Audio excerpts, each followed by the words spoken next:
Hey, I hope you're having a good evening. I wanted to share St. John 15:18 through 27. We're going to read it. I'm going to read it out loud from the King James Version, and then I am going to discuss it a little bit.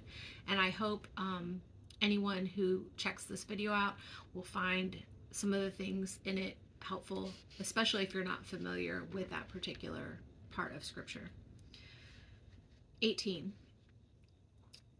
If the world hate you, ye know that it hated me before it hated you. If ye were of the world would love his own. But because ye are not of the world, but I have chosen you out of the world, therefore the world hateth you.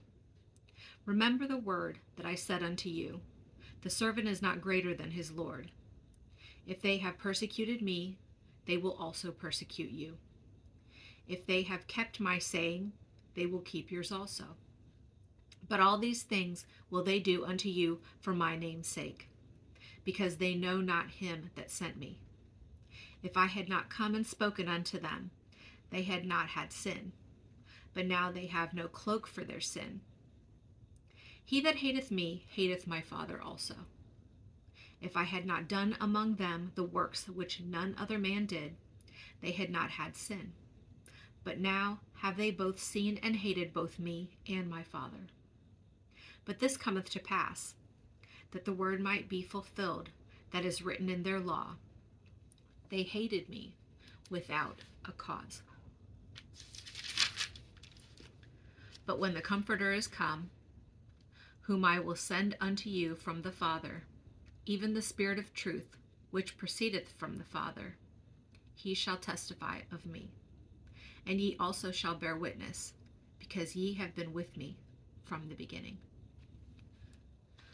I wanted to share that part of Scripture because I think a lot of us struggle with feeling unloved, unappreciated, maybe bullied, mistreated, mocked, ridiculed. There are a lot of people that are fearful to share their faith because they are so concerned with the opinions of others and how others will retaliate if they share their love of Jesus Christ with the world.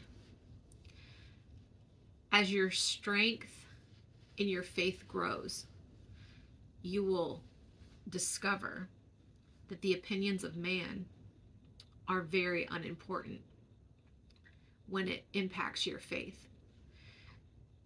All you can really do is pray for those that are wayward, pray for those that are lost, and pray for those that mock and seek to abuse Christians, because it makes them feel better about their sin to ridicule people who are born again and do not want to live a life of sin.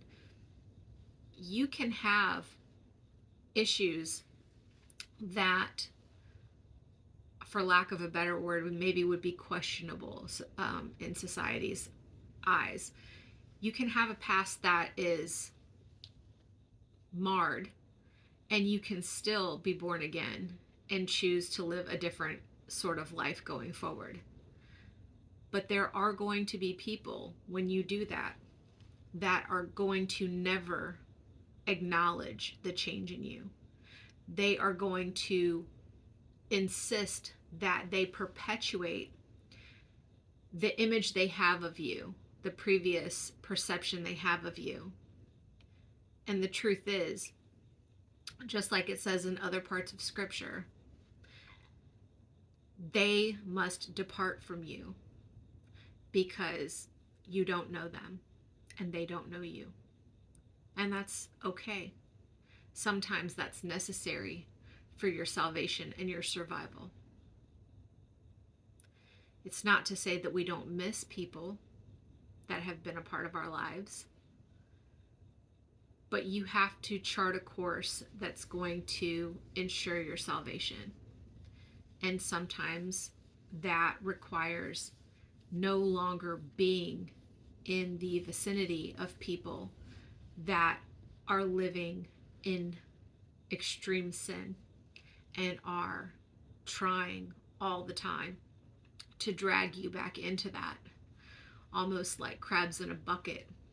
They just want to pull you down into it. They don't want to let you crawl out. They don't want to let you elevate. I just really wanted to share this because I know how painful it can be to be publicly ridiculed by people that claim to care about you. But the truth is that anyone who would do that, anyone who would publicly shame you, publicly degrade you, anything like that, there's no love in that person for you. So don't let it get to you. I know it's hard not to let people's abusive behavior get to you, but try your best not to take it personally, not to get upset by it, because the truth is they wouldn't be attacking you if you didn't pose a threat. If they didn't see in you a light that they want to snuff out, they would not be doing what they're doing. They are doing what they're doing because you pose a threat, and because you living in your divine purpose that the Lord has given you actually shines a light on the fraud that they've been perpetrating and the fraud that they've been living for years. And they can't have that, so they've got to do anything they can to bring you down, to tear you down.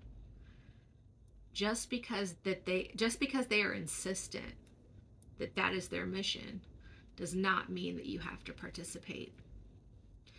And please don't let their negativity impact your emotional well-being. It is really important to see the good in the world.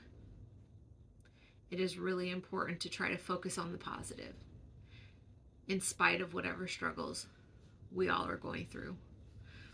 I hope that you have found this message tonight helpful and comforting.